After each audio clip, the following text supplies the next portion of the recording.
Hello student, welcome to NCERT classes by Rakesh Timre sir. आज हम बात करेंगे बच्चों क्लास 11th एनसीईआरटी मैथमेटिक्स के चैप्टर नंबर 3 ट्रिग्नोमेट्रिक फंक्शंस, जिसको हम त्रिकोणमितीय फलन कहते हैं। आज हम इसके एक्सरसाइज 3.2 के इंट्रोडक्शन के पार्ट 2 की बात करने वाले हैं। प्रीवियस वीडियो में हमने एक्सरसाइज 3.2 के इंट्रोडक्शन का पार्ट 1 देखा था, जिसमें हमने क्या करा था, त्रिकोणमितीय अनुपात, त्रिकोणमितीय स्वर समीकाएँ तथा उसके साथ साथ उनकी वैल्यूज़ और एंगल्स को सीखा था। आज हम यहाँ पर बच्चों क्या सीखने वाले हैं कि फलन, प्रांत एवं परिसर की किस प्रकार से, है ना, कि साइन फलन का, कॉस फलन का, टेन का, कॉट का, सेक का और कॉसेक का डोमेन और कोडोमेन है, डोमेन और रेंज, मतलब प्रांत और क्या बात कर रहे हैं, परिसर की बात कर रहे हैं, क्या होता है। ठीक है बच्चों, तो देखिए हम इसको कैसे सीखेंगे, है ना, कैसे हम याद रख सकते हैं। तो आपने सबसे पहली बात मैं बता दे रहा हूं आपको कि आप क्या काम करेंगे, आप कि सबसे पहले हम इसके ग्राफों की बात करते हैं। ग्राफ, है ना, ग्राफ हमको समझ में आ जाना चाहिए। यदि ग्राफ समझ में आता है तो आप इसको आसानी से प्रांत और परिसर को समझ सकते हैं। ठीक है बच्चों, तो देखिए अगर हम बात करें तो इसको हम एक्स एक्सिस बोलते हैं। ये एक्स एक्सिस है एंड ये एक्स डैश एक्सिस है। अगर इसकी बात करें तो ये हमारा y एक्सिस होता है और ये y डैश एक्सिस होता है। इतनी बात समझ में आई। इसको अगर मैं 0 रिप्रेजेंट करता हूँ, इसको π/2, इसको पाई एंड इसको 3π/2। इसी प्रकार ये -π/2 होता है और ये -π होता है और ये -3π/2 होता है और आगे चलते रहेगा। y एक्सिस पर अगर बात करें तो ये +1 है और यहाँ पर माइनस, यानी y डैश पर बात करें तो ये -1 है। क्लियर, इतनी बात समझ में आ गई। अब हम क्या काम करेंगे कि साइन का ग्राफ बनाएंगे। अब साइन की वैल्यूज आपको पता होनी चाहिए, साइन की वैल्यूज आपको पता होनी चाहिए। सबसे पहले अगर साइन 0 की बात करूँ तो साइन 0 पर साइन की वैल्यू क्या होती है, 0 होती है। साइन π/2 पर साइन की वैल्यू 1 होती है, जबकि पाई पर 0 एंड 3π/2 पर -1 होती है। ठीक है, तो मैं ग्राफ इसको ऐसा लेकर के चलूँगा। देखिए ये चला ग्राफ ऐसा, क्लियर रहेगा, ऐसा रहेगा आगे। ठीक है, तो ये आपका ग्राफ हो गया। अगर मैं बात करूँ -π/2 पर, जब इस पर π/2 +π/2 पर 1 होती है तो -π/2 पर -1 होगी, फिर -π पर 0 होगी एंड -3π/2 पर 1 हो जाएगी। तो ये इधर की ओर चलेगा, ये ग्राफ ऐसा होगा।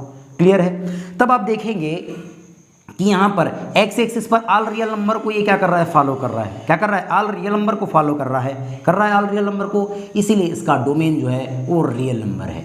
क्लियर। अगर मैं इसमें y एक्सिस की बात करूँ, अगर मैं कोई रियल नंबर रखता हूँ तो मेरे पास, अगर यहाँ से एनी रियल नंबर रखते हैं, कोई भी रियल नंबर रखते हैं, तो मेरे पास केवल y एक्सिस पर या तो वो 1 से -1 से बात करते हैं, -1 से 1 के बीच की कोई भी वैल्यू या -1 या 1 हो सकती है। इसलिए मैंने रेंज बोला -1 एंड 1, वो भी कौन से इंटरवल में, क्लोज इंटरवल में। समझ रहे हैं। देखिए मैं क्या बोल रहा हूँ कि आप यहाँ का कोई भी रियल नंबर रख दीजिए, जैसे 0 हो गया, ये 1 हो गया, 2 हो गया, 3 हो गया, -1 -2 एंड -3, ऑप्शन चलते रहेगा। आप यहाँ की कोई भी वैल्यू रख करके देखिए, आपको ओनली कौन सी नंबर आएंगे, -1, 0 और 1 ही फाइंड होगा और इनके बीच की ही वैल्यू फाइंड आउट होगी कि नहीं। इसीलिए मैं क्या कह रहा हूँ कि डोमेन के एलिमेंट तो all real number, but codomain के एलिमेंट ये दिए हैं आपके पास। समझ में आ गया। तो ये रेंज हो गया, यानी कि डोमेन हो गया, और ये क्या हो गया, रेंज हो गया। क्लियर है। ये हमने किसकी बात की, किसका ग्राफ है, साइन एक्स का। यदि आप बनाना चाहते हैं तो साथ ही साथ बनाते रहिएगा। ठीक है, ये साइन एक्स की बात करें। अब हम बात करते हैं बेटा कॉस एक्स की। अगर कॉस एक्स की बात करें तो ये देखिए, ये एक्स एक्सिस हो गया हमारा, इसी प्रकार से वाई एक्सिस हो गया। ठीक है, इसको X axis and X dash axis, Y axis and Y dash axis, इसको 0 रिप्रेजेंट किए, ये हो जाएगा π/2 और ये पाई। ठीक है, इसको -π/2 बोलेंगे, इसको -π/2 बोलेंगे और इसको बोलेंगे ओनली -π। ठीक है, और आगे के नंबर से इस प्रकार से रिप्रेजेंट रहेंगे। y एक्सिस पर बात करें तो ये हो जाएगा आपका 1, ये हो जाएगा -1। क्लियर। अब देखिए कि यहाँ पर भी, अब कॉस की बात करूँ तो कॉस के में देखो ना, cos 0 की वैल्यू 1 एंड cos π/2 की वैल्यू 0।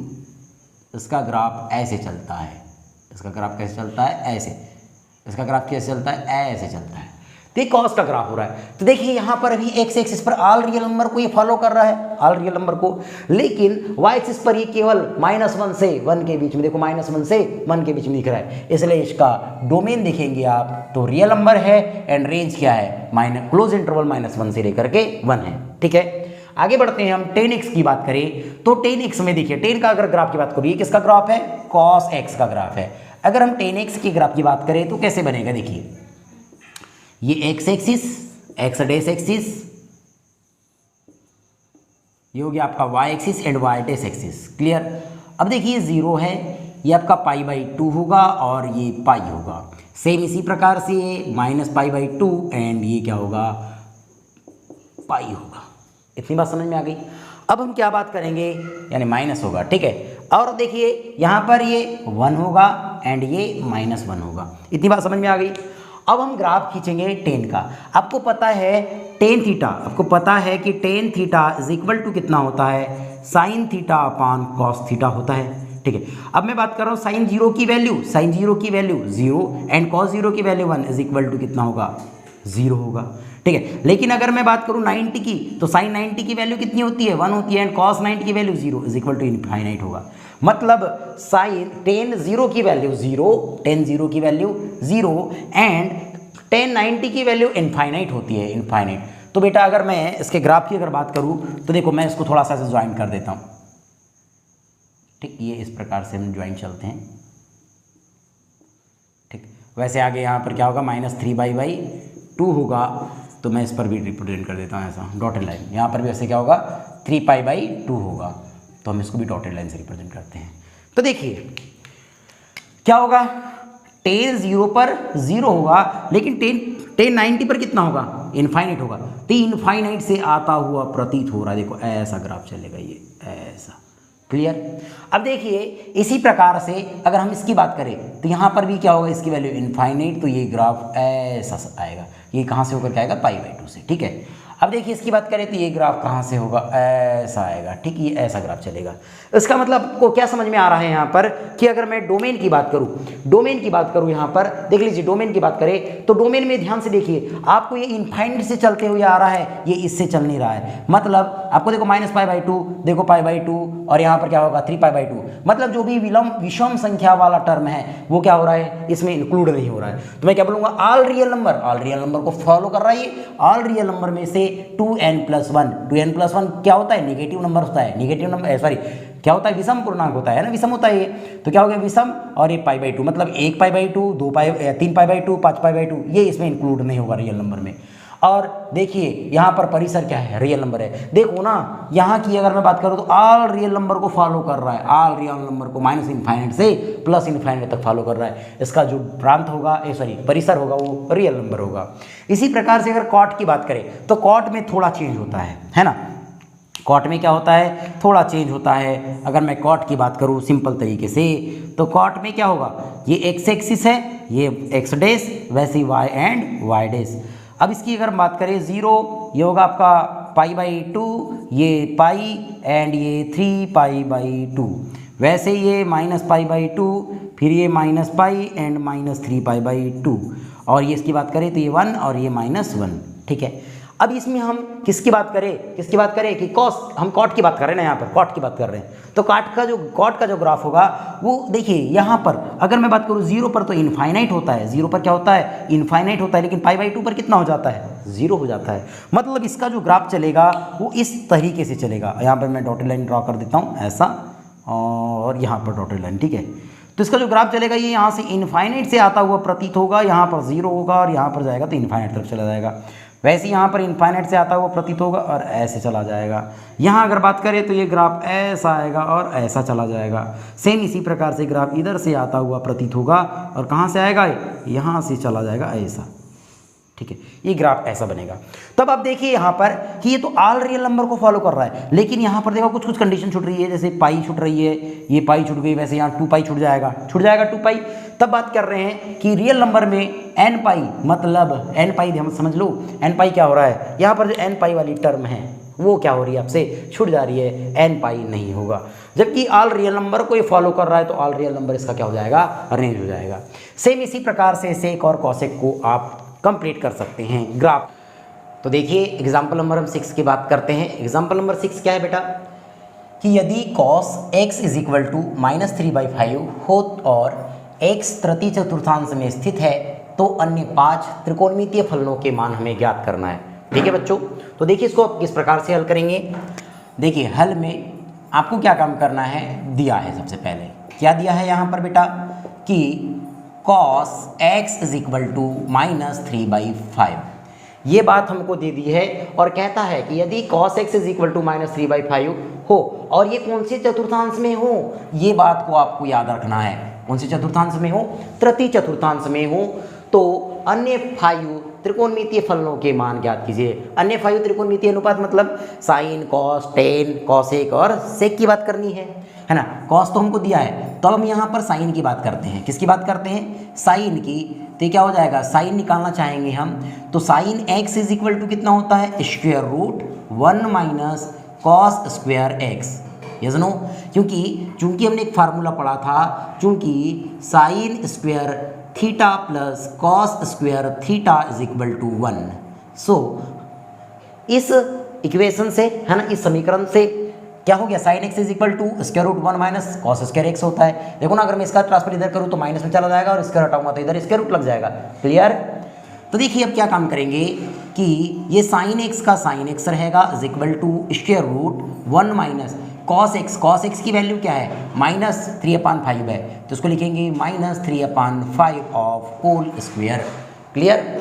अब देखिए स्क्वायर क्यों है, क्योंकि स्क्वायर इसका था, इज इक्वल टू क्या होगा, ये होगा 1, देखो ये माइनस, अब स्क्वायर है तो माइनस का स्क्वायर कितना होता है, पॉजिटिव ऋणात्मक संख्या, पर यदि अगर सम संख्या की घात हो जाए तो धनात्मक हो जाती है। 3 का वर्ग 9, 5 का वर्ग 25, तो इसको हम लिखेंगे बेटा स्क्वायर रूट, क्या लिखेंगे, इसको लिखेंगे 25 एकम 25, 25 में से 9 गया तो 16, 16/25, तो हम इसको लिख सकते हैं, क्या लिखेंगे, देखो इसका भी स्क्वायर रूट निकालूंगा, इसका भी स्क्वायर रूट, मतलब 4/5। अब क्या बोला कि ये कौन से चतुर्थांश में होनी चाहिए, तृतीय चतुर्थांश। पहला देखो इस प्रकार से, तो प्रथम चतुर्थांश, ये द्वितीय, ये तृतीय और ये चतुर्थ। तो देखिए तृतीय चतुर्थांश की बात कर रहा है। अब तृतीय चतुर्थांश में साइन कैसा होता है, साइन कैसा होता है, नेगेटिव होता है, तो ये हो गया साइन एक्स और ये कैसा हो जाएगा यहाँ पर नेगेटिव। अब ध्यान से देखो ना, स्क्वायर रूट निकालूंगा तो प्लस और माइनस होगा, सीधी सी बात। चलो स्क्वायर रूट को समझो, ये क्या होगा, स्क्वायर रूट निकालूंगा तो कैसा होगा, प्लस और माइनस होगा ना, प्लस और माइनस। जब ये स्क्वायर रूट किसी भी का क्या होता है, प्लस और माइनस होता है। तो अब देखो तृतीय चतुर्थांश में कैसा होता है, ये नेगेटिव होता है, तो यहाँ पर पॉजिटिव को हम छोड़ देंगे, तब के लिखेंगे sine x is equal to -4/5। ये साइन एक्स की आ गई, साइन एक्स आ चुका है हमारे पास। अब हम बात करेंगे सेक एक्स की। सेक एक्स क्या होता है, कॉस एक्स का उल्टा, तो -5/3, ये सेक एक्स होता है। ठीक। उसके बाद अगर कॉसेक की बात करूँ, कॉसेक एक्स की, तो कॉसेक एक्स की बात करें तो कॉसेक एक्स क्या होगा, इसका सेम उल्टा कॉस साइन का, तो हो जाएगा -5/3, ये कॉसेक हो गया। अगर मैं टेन की बात करूँ तो देखो टेन की, तो tan x is equal to क्या होता है बताओ ना, sine x upon cos x. गलत तो नहीं कह रहा हूँ मैं, गलत तो नहीं कह रहा हूँ जी। ठीक। तो क्या हो गया, is equal to sine x की वैल्यू देखो जल्दी से कितनी है, -4/5 और पूरे के बट्टे में। कॉस एक्स की वैल्यू देखो -3/5, देखो माइनस से माइनस कैंसल, 5 से 5 कैंसल, तो इज इक्वल टू 4/3। अगर मैं किसकी बात करूँ, अब किसकी बात कर दूँ, कॉट की। Cot x is equal to कितना होता है, कॉस अपन साइन, या अपन ये बोल सकते हैं कि 1/10 है ना, 10x, और 1/10x मतलब इसका उल्टा लिख दो 3/4, और यही क्या है, आंसर है। तो इस प्रकार से आप कोई भी 3 वैल्यू यानी कि जो 5 त्रिकोणमितीय फलन थे उनके मान आप ज्ञात कर सकते हैं। कठिन है क्या, कठिन है नहीं, ईजी है, पढ़ना पड़ेगा। ठीक है, तो please pause the video, note it down. तो देखिए बच्चों क्वेश्चन नंबर 7 क्या कहता है कि यदि cot x is equal to -5/12 हो और x द्वितीय चतुर्थांश में स्थित है। देखिए प्रीवियस क्वेश्चन में x कहाँ था, तृतीय चतुर्थांश में था। ठीक है, तो अन्य 5 त्रिकोणमितीय फलनों के मान ज्ञात कीजिए, फलनों को ज्ञात कीजिए। क्लियर है। तो आप कैसे ज्ञात करेंगे, तो देखिए सीधा वही उसी प्रकार से हल में क्या लिखेंगे, सबसे पहले यहाँ पर दिया है, तो क्या दिया है आपके पास कि यहाँ पर दिया है बेटा cot x, है ना, क्या दिया है, cot x is equal to -5/12। तो आप यहाँ पर इज इम्प्लाइज टेन एक्स लिख सकते हैं। 10x इज इक्वल टू कितना होगा, कॉट का उल्टा -5/12। और देखो द्वितीय चतुर्थांश में कॉट और टेन निगेटिव होते हैं ना, इसलिए निगेटिव। अब देखिए, अब कॉट और टेन निकल चुका है, तो हम यहाँ पर बात कर लेते हैं 1 + 10 square x is equal to क्या होता है, सेक स्क्वायर एक्स। मुझे किसकी वैल्यू चाहिए, सेक की चाहिए, तो इधर स्क्वायर न लगाते हुए मैं इधर स्क्वायर रूट लगा दूँ, ये बात हो गई। तो क्या हो गया, sec x is equal to square root 1 plus 10 की जगह कितना है, -5/12। जब इसको सॉल्व करेंगे तो ये स्क्वायर होगा इज इक्वल टू, ये होगा 1, ये प्लस और ये माइनस है तो प्लस हो जाएगा, 5 का स्क्वायर 25 एंड 12 का स्क्वायर 144। ठीक है, जब सॉल्व करेंगे इसको तो कितना हो जाएगा, देखो 144 एकम 144 में 25 को जोड़ दोगे तो 169। ठीक है, बटे कितना होगा 144। देखो वर्ग से वर्गमूल अगर कैंसल आउट करोगे तो प्लस आर माइनस कितना होगा, 13/12। अभी किसकी वैल्यू हुई, सेक एक्स की। अब आपको पता है कि द्वितीय चतुर्थांश में जो सेक है वो निगेटिव होता है, तो प्लस को छोड़ देंगे तो ये sec x is equal to कितना होगा, -13/12। क्लियर, द्वितीय चतुर्थांश में कहा ना। ठीक है, अब सेक निकला तो मैं कॉस की बात कर लूँ, cos x is equal to कितना होगा, तो कॉस एक्स अगर हम याद करें तो इसका उल्ट लिखो -12/13। ठीक है, अब मैं बात करता हूँ 10x की, तो सेक एक्स की, 10 सेक तो सब निकल गए ना। यहाँ बात करते हैं साइन एक्स की, किसकी बात करते हैं, साइन एक्स। तो साइन एक्स बराबर क्या होता है, 10x into cos x, simple सा, क्योंकि 10x इज इक्वल टू क्या होता है, sine x upon cos x. अगर मैं कॉस को ट्रांसफर कर दूँ तो क्या होगा, sine x is equal to 10x into cos x. अगर मैं 10x की वैल्यू रखूँ, 10x की वैल्यू कितनी थी, ये है -5/12 एंड कॉस की वैल्यू कितनी है, कॉस की वैल्यू देखो, ये कॉस की वैल्यू दी है हमारे पास, कितनी है कॉस की वैल्यू, तो ये -12/13 क्या होगा, -12/13 सेक की आ गई। ठीक, कुछ गलत तो नहीं लिख दिया हमने, ये 12 आ गया, ये सेक हो गया, सेक का उल्टा कॉस हो गया। ठीक है, अब कोसाइन की बात करते हैं, तो इसको अगर हम कलर करते हैं तो कितना होगा, ये कॉस की तो ये हो जाएगा -12 कितना होगा 13। देखो निगेटिव से निगेटिव कट गया, 12 से 12 कट गया। ठीक है, तो इज इक्वल टू क्या हो गया 5/13, ये टर्म हो गई। अब एक चीज़ बचा हमारे पास, देखो अब कॉसेक बचा, तो मैं क्या करूंगा, cosec X is equal to, तो cosec X is equal to क्या होता है 1/sin x। तो साइन का उल्टा करो, साइन का उल्टा मतलब 13/5। अब देखो ये भी पॉजिटिव रहेगा, क्योंकि द्वितीय चतुर्थांश में साइन और कॉसेक पॉजिटिव होता है। सेम वही क्वेश्चन था, इसको नोट कीजिए। देखते हैं एग्जाम्पल नंबर 8 क्या कहता है, साइन 31π/3 का मान ज्ञात कीजिए। बहुत ही ईजी क्वेश्चन है। इसके हल में आपको लिखना है कि आप लिख सकते हैं कि साइन है, अब इसको लिख सकते हैं, क्या लिख सकते हैं, 10π + π/3 लिख सकते हो। देखो 3 धाम 30, 30π धन 1π 31π हो जाता है, होगा। अब देखिए क्या मैं इसको ऐसे ही लिख सकता था कि ये हो जाएगा साइन, इसको लिख सकते हैं ना। देखो ये क्या है, इसकी अगर हम बात करें तो मैंने पढ़ाया था आपको कि कितना हो जाए कि n2π प्लस, है ना, n2π प्लस अगर क्या है हमारे पास कोई थीटा है तो इसकी वैल्यू थीटा की इक्वल होती है। तो इसकी वैल्यू किसकी इक्वल होती है, थीटा की इक्वल, तो माइनस साइन थीटा हो जाता, सॉरी क्या हो जाता, ओनली साइन थीटा होता, क्या होता, ओनली साइन थीटा होता। तो यहाँ पर ये टर्म दी है ना, तो हम इसको क्या लिख सकते हैं, मैं सीधे लिख सकता हूँ इस टर्म को कि साइन π/3। और साइन π/3 की वैल्यू अगर हम देखें तो साइन π/3 की वैल्यू कितनी होती है, √3/2, और यही आंसर है। बहुत ईजी क्वेश्चन था, बस समझ में आई। अरे फार्मूला बताया था ना मैंने आपको, क्या होता है कि यदि साइन, अगर हम बात कर रहे हैं तो देखो इसको लिख सकते हैं, इसको क्या लिख सकते हैं हम कि 5 इंटू कितना हो जाएगा 2π हो जाएगा, 2π मतलब 360 में 5 का गुना करें तो, ठीक है, और ये प्लस π/3, तो मैं इसको ऐसा π/3, तो भैया इसकी बात करेंगे ना n, तो ये एक फार्मूला होता है ना कि sine n into 2π plus theta is equal to sine theta. तो इस फार्मूले के हिसाब से हमने कहीं बनाया है। क्लियर है, चलिए आगे देखते हैं। आगे क्या है एग्जाम्पल नंबर 9 में कि कॉस, क्या दिया है, कॉस -17 क्या है कि -1710 डिग्री का मान ज्ञात कीजिए। मतलब मुझे कॉस इस टर्म की वैल्यू ज्ञात करनी है, तो मैं इसको ऐसा लिख सकता हूँ। देखो अब मैं क्या करने वाला हूँ, अब अगर हम इसको लिखना चाहें तो हल में देखिए इसको लिख सकते हैं कॉस, उसको क्या हम लिखेंगे, कॉस लिखेंगे। अब कॉस लिखने के बाद ध्यान से देखिए, क्या मैं इस टर्म को ऐसे लिख सकता हूँ, माइनस है ना, माइनस 1800 है ना, 1800 प्लस 90 लिख सकता हूँ, किसी को कोई प्रॉब्लम? बात तो अगर इसको हम हल करते हैं तो 1710 ही आएगा। क्लियर? अब देखिए कि क्या होगा कॉश, अब देखो ये क्या है 180 की अगर हमने बात की है, 180 की हमने बात की है, अब ये निगेटिव रहे या पॉजिटिव रहे इससे कोई फर्क पड़ने वाला नहीं है, लेकिन 180 को मैं क्या लिख सकता हूँ, ये कितना हो गया 180 हो गया, 180 को हम क्या लिखेंगे 180 तो मतलब 360 है ना, एक तो 360 हो जाएगा, इसका आधा तो कितना होगा 3 है ना, तो 360 का दूनी कितना हो जाता है 700, मतलब कि 4 बार में जाएगा लगभग, 4 बार में देखते हैं, 5 बार देखते हैं तो 5 इंटू 360, 0 की 0, 5 36 0, 3 बज गया, 5 या 15 और 3 कितना होता है 18, ठीक है।